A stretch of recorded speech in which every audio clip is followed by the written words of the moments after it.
Hey, what's going on? If you want to get a complete system that makes melting fat easy and is 100% automated, then I want you to go to the link that's on the bottom of your page right now. YouTube doesn't let me make that link clickable, so you're actually gonna have to type it into your browser, or I also put the copy of the link in the description, so you can click on that or type it into your browser. All right. For now, enjoy the video, and after you're done with this video, make sure to go to that link to get a complete fat melting system. So now we're going to get into a couple more advanced techniques. These are more of our power punching, and they're going to really improve your game as far as knocking people out. And on top of that, it's another part of our workout and our striking, because we're going to work different muscles. We're going to work our core a lot, different muscles in our legs, and different muscles in our shoulders, our biceps, our triceps, everything. So let's get into it. And I have Angela here. She's going to help demonstrate. She has very little experience. Pretty much none. I'm teaching right now hooks and uppercuts. So if she can do it, you can do it, all right? So we're going to get into our hooks and uppercuts. So when we throw, the first one we're going to learn is our left hook, okay, or our lead hook. So if you're an orthodox fighter like me, where you stand with your right hand back, right foot back, your lead hook is your left hand. So that's your lead. If you're a southpaw, where you're naturally left-handed, your lead hook is your right hand. Okay, but all the same rules apply. It's just we're just going back and forth. I'm going to teach orthodox with your right hand back, because that's what most of you are going to be, which is right-handed. All right, so Anna's going to get in our stance, right foot back, back heel off the ground, hands are up by her cheekbone. Okay, and we're going to do our left hook. So when we do that left hook, we're here. All right, the first thing we want to focus on doing is using our legs, incorporating our legs. So with the legs, we're going to do this. Is what left hook looks like, by the way.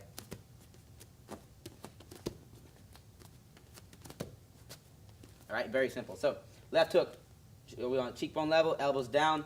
When we throw this left hook, the first thing we want to focus on doing is twisting our lead leg. All right. Now this is the one of the exceptions where that back heel is going to go to the ground. So first step we're going to do back heel to the ground. Boom. Left heel up and pivot. Okay. Pivot. Now if you see how Angela, she's not doing anything except pivoting off her left foot to pivot. Boom. Good. So she get back in her stance, right heel off the ground. And now when I say pivot, drop the right heel, pick up the left heel, and pivot. Perfect. And 1, 2, 3. Good. So start in your stance, back heel off the ground, and pivot. Good. And the pivoting's doing is, go back to the beginning. When she pivots, her hip is here. Now she's going to pivot, and now her hip's over here. And that's twisting your whole body, so now we can really land that power shot and incorporate our whole body in this workout. So we're using our obliques right here. We're using our legs, our calf muscles, everything, and we're going to really fire that left hook in there. So now upper body portion. Upper body portion. Hey, what's going on? If you're enjoying the video so far, do me a huge favor and click on the like button below. You'll get your good deed for the day out of the way. It helps me out a lot. Also, go ahead and subscribe and leave a comment. Something as simple as good video or I enjoyed the video. It really helps me out with YouTube. Alright, here's the rest of the video. Throw this left hook. We want, again, whenever you're punching somebody, we're hitting these two big knuckles. The elbow's going to come up. Hands going to go out. And with this hook, you can try a couple ways. Whatever one you're more comfortable with. You can have your hand like here, like so, or like so. Either one's fine. Okay, so you can twist it thumbs up or thumbs pointing you. They're both fine depending on which world champion coach you train with. They're all going to say different things. I've trained with Dominic Cruz's coach, who's the bantamweight world champion, and he likes the hooks thrown this way.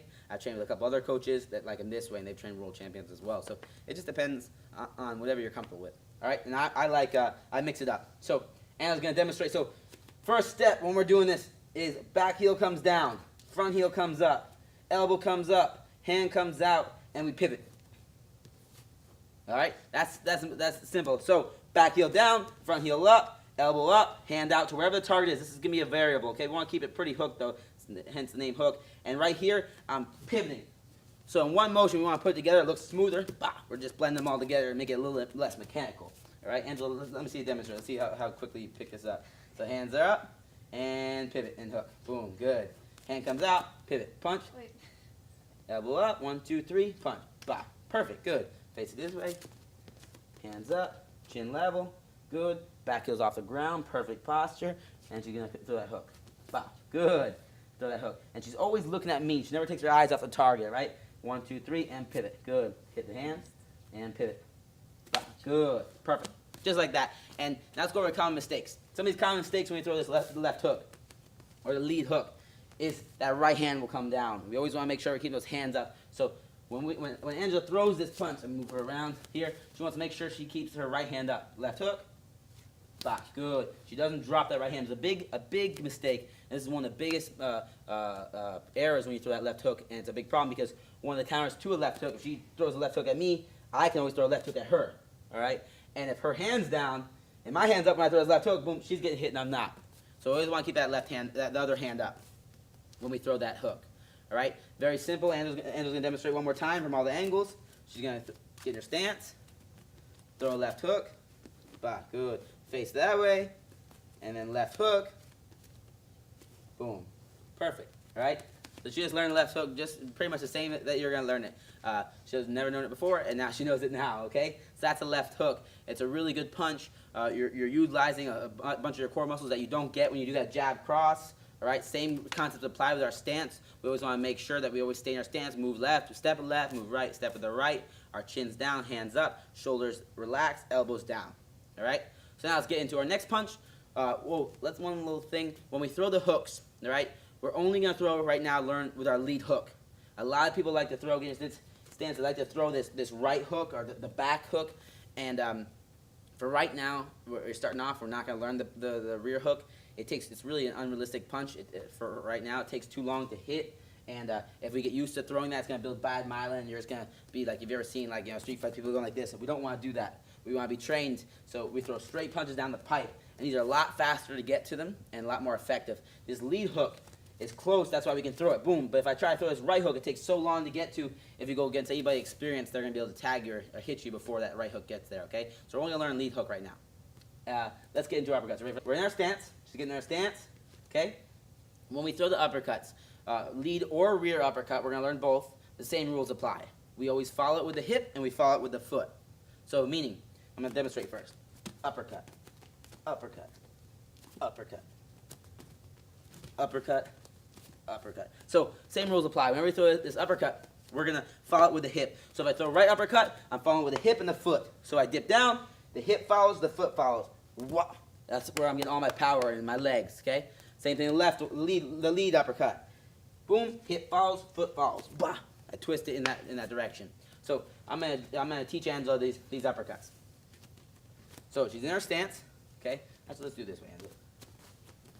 She's in her stance, hands are up, cheekbone level, elbows are down. When she throws the uppercut. Now, if we just throw an uppercut like so, all we're using is our shoulder, and we want to use our whole body. One means we want to be able to strike harder, and two, we want to make it a full body workout so we get ripped. So right here, hands are up. She's gonna learn the right uppercut first. First thing we want to do is we want to drop our level just a little bit. Now our legs are loaded. We cocked our legs.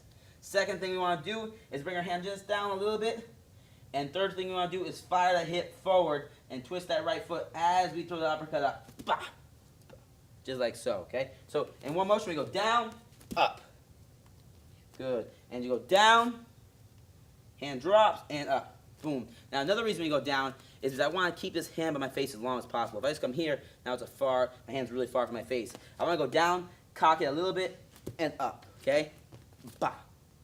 Throw an uppercut. This strikes, the hook and the uppercuts are really good strikes because when people get used to, if their hands are up, they get used to blocking these front ones, bah, bah, bah, and then they get their hands up, and then you throw your side ones or right up the middle ones for uppercuts. They're really powerful strikes. They're personally my favorite strikes. So that's the rear uppercut. Angela, show us one more time that rear uppercut.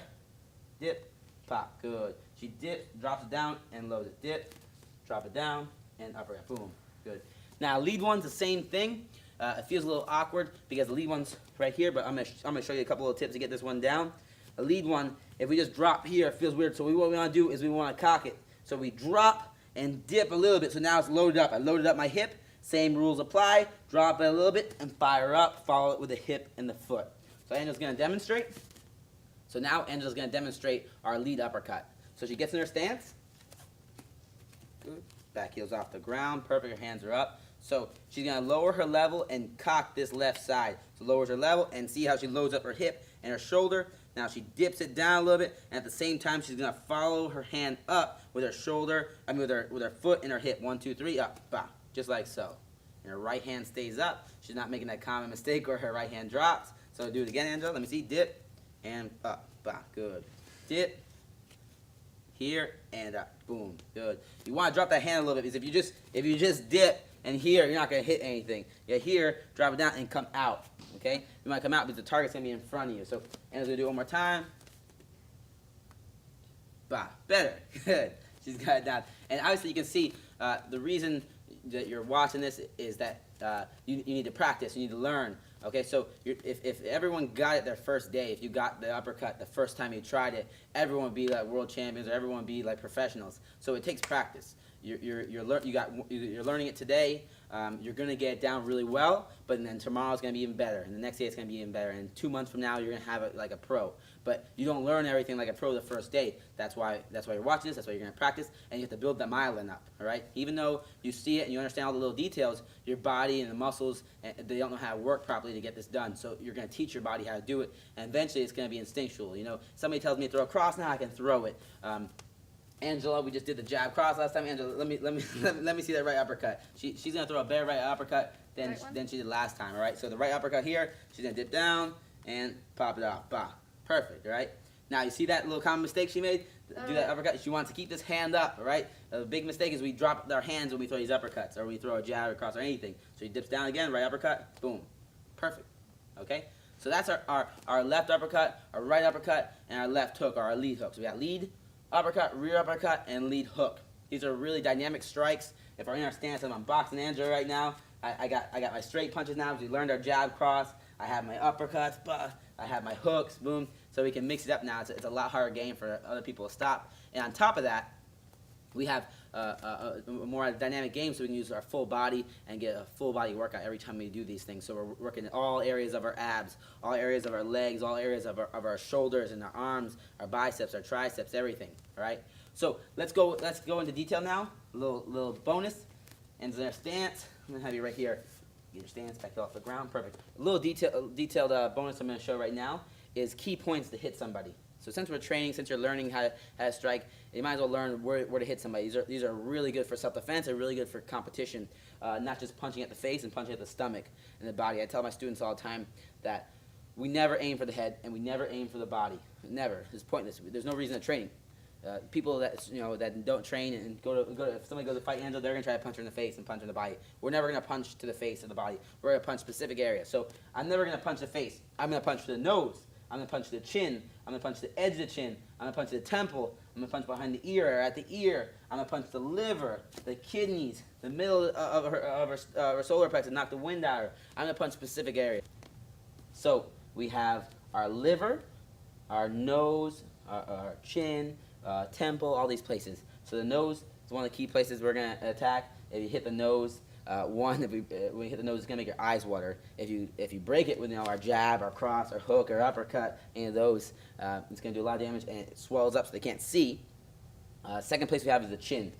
Chin knocks people out really easily. And one of the reasons is it's a real high leverage point to hit, and what happens is your bones connects over here, and it acts like it hits, and it causes your brain to rattle inside, and that's how people get knocked out. Your brain sits inside liquid.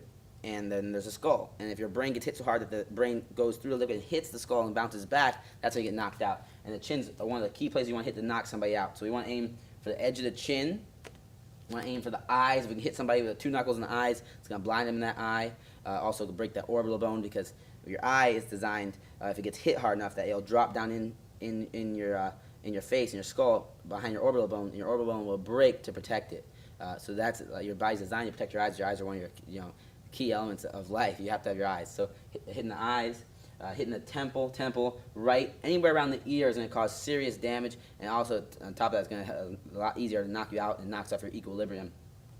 As for the body's the most underrated place to strike, and it's my favorite place to strike. I like to attack the liver specifically. So if somebody's face me fighting, boom, your stance, good, she's fighting me, right? The liver is always on the right side of a person. So it's on my right side. It's off to the, if I take the middle of my right side, it's right in the middle, right under the rib. So if I take the middle of Angela, the middle of her right side, right here, find her ribs right here, it's right under the rib. So if I can connect right there, boom, here in the liver, it'll shut down your body.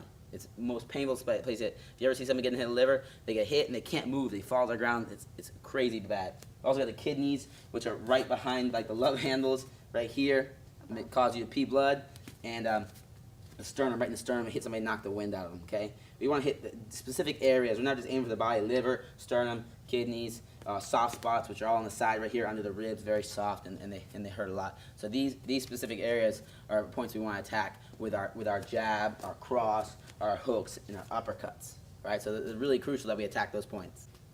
So for drilling, I want a total of 100 strikes. It can be 100 of either uppercuts or hooks. Either one of those, you're gonna do 100 of them, and you're gonna drill them on. We have Bob here, so we can go over specific points to attack: the chin, nose, the liver, everything like that. If you don't have something like Bob, you just have a bag.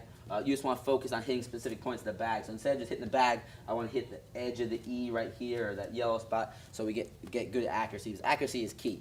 If you're really accurate, you can. It's a lot easier to knock them out than just being really powerful. Because if we're powerful and we're hitting people, on the top of the skull and the forehead and stuff, we're gonna break our hand and we're not gonna knock them out. But if we're accurate, we can be a lot weaker person and hit somebody in the perfect spot and they're gonna go to sleep. So Angela's gonna show us. We're gonna drill. She's gonna do about 10 of them, but it's 100 strikes, perfect practice. Okay, so she's in her stance. She's only allowed to throw uppercuts and hooks. So she's only attacking those key points like the chin, the nose, the ear, the liver, the sternum. So she's going to give me a left hook to the chin, left hook to the chin. Bah, and she rotates on her lead foot. So let me see it again. 1, 2, 3. Bah, good. She's going to give me a right uppercut to the chin right here. Bah, excellent. Left uppercut to the liver. Bah, so you want to do little things like that. Just 100 strikes. And again, we're just building up that myelin so it's automatic. We don't have to think about it. We just throw those strikes in there. So now we're going to get into a technique or a drill I like to do that's going to strengthen these muscles so we can punch harder, faster, and just get in a better shape. So she's going to do our sit-up twists. And I like to do this around the bag. You can do anything. You can lock your legs around it. So she's going to lay down, lock her legs around the bag, and it's going to really strengthen all those muscles that it takes in your core for you to really get that twist and that fast pop-off. So what she's going to do is we can do anywhere from 25 to 100, whatever you're comfortable with. I like to do 50, so we're building up that myelin for the twist. So she's going to come up. She's going to keep her hands up the whole time, so we always get trained and keep our hands up high. And she's going to sit up, throw a right hook, go down. Bah, good. Keep that elbow up. Sit up, left hook, down. Good. And she's really focusing on twisting that body so we can get those abs and those obliques. Up, hook, bah, and down. Up, and see how her hands are up the whole time. Back up. And back up, and she's just going non-stop, working those abs and working that twist. So we're really strengthening it so we can get those power shots in. Good job, Angel. So she's good. She has those hooks in. Just do that. It's really going to help strengthen you. And it's going to give you an awesome ab workout and core workout for you to get better at these punches. Hey, real quick, one more thing before you go. I want to make sure you know that there is no correlation between how hard you work and how much fat you melt or how much muscle you build. All right? There's enough science, enough data out there that there's absolutely no correlation between hard work and results. All right? There's a difference between movement and achievement. All right? If you want to learn my best tips, what I call the 5% hacks that allow you to get maximum results, maximum fat loss, maximum lean muscle gain, I want you to go to the link that's on the bottom of this page, or you can click on the link in the description. All right, you're going to get a complete system for melting fat in an intelligent and streamlined system. I'll see you there.